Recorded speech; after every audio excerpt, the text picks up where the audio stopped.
The evening air hung heavy and humid as young Leo steered his old, sputtering scooter down a long, winding driveway.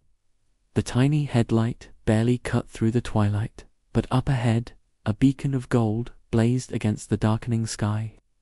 It was a mansion, a palace, straight out of a fairy tale, with towering columns and windows that seemed to weep light onto the manicured lawns. Leo, balancing a stack of 5 pizza boxes, felt a knot of anxiety tighten in his stomach.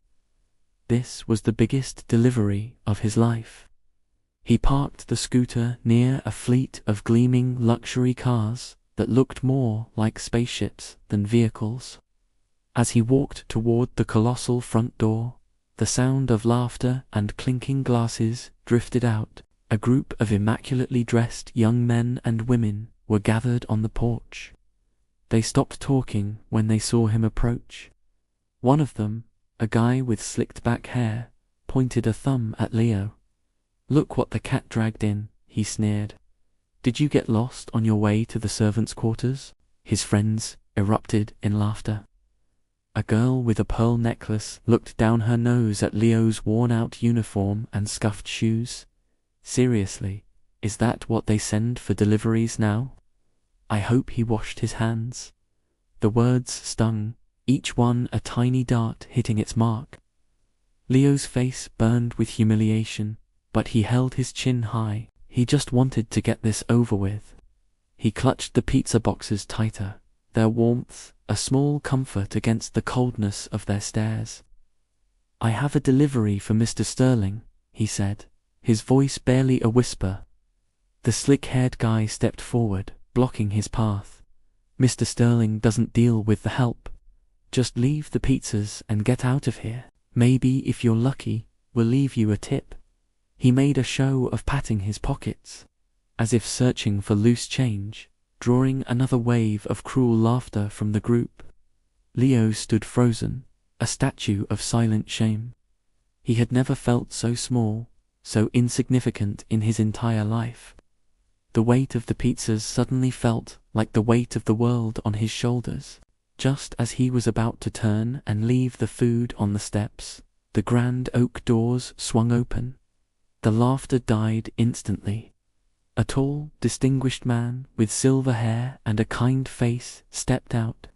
He wore a tailored suit that probably cost more than Leo's scooter and his last 3 months' rent combined. This had to be Mr. Sterling. His sharp eyes scanned the scene, taking in the cowering group of young socialites and then landing on Leo, who was still clutching the pizza boxes. "What's all this commotion?" Mr. Sterling's voice was calm but carried an authority that commanded immediate respect. The slick-haired youth stammered, "Nothing, sir, just—" The pizza guy was leaving. Mr. Sterling's gaze softened as it settled on Leo. He took a step closer, his eyes narrowing slightly as he read the name tag pinned to Leo's shirt. "Leo," the name tag read. Mr. Sterling froze. The color drained from his face, and his expression shifted from curiosity to utter shock. He stared at Leo as if he'd seen a ghost. "Leo," he repeated, his voice now thick with emotion. "Leo Washington." Leo nodded timidly, confused by the man's sudden change in demeanor. The group on the porch exchanged bewildered glances. Mr. Sterling took another step, his eyes welling up. "Your father, was he Marcus Washington?" Leo's heart skipped a beat. "Yes, sir, that was my dad. He passed away a few years ago." A single tear rolled down Mr. Sterling's cheek. He reached out and placed a trembling hand on Leo's shoulder. "Your father," he said, his voice cracking. "Your father was the bravest man I ever knew. We served together. Years ago, in a fire, he ran back into a collapsing building to pull me out. He saved my life, Leo. He saved my life, and I never got the chance to properly thank him." The silence on the porch was deafening. The bullies, who had been mocking Leo just moments before, now stood with their mouths agape, their faces a mixture of shock and shame. Mr. Sterling's eyes, filled with a deep, profound gratitude, met Leo's. "I've been searching for your family for years," he continued. "I never knew he had a son." He gently took the pizza boxes from Leo's hands and set them on a nearby table. Then he wrapped his arms around the young boy in a warm, fatherly embrace. "You are not a delivery boy tonight, son. You are an honored guest in my home." He turned to the stunned group. "This young man is Leo Washington, the son of a hero who gave me the chance to live.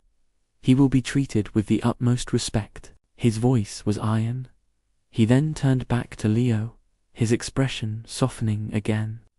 "Come inside, Leo, please. There is so much I want to talk to you about. Your father's legacy lives on in you." He guided Leo through the grand doorway, past the speechless crowd, and into the warmth and light of the mansion. As the door closed behind them, it shut out the cruelty of the world, leaving the bullies standing alone in the darkness, silenced by a truth more powerful than any of their taunts. For Leo, it was the end of a delivery, but the beginning of a whole new life.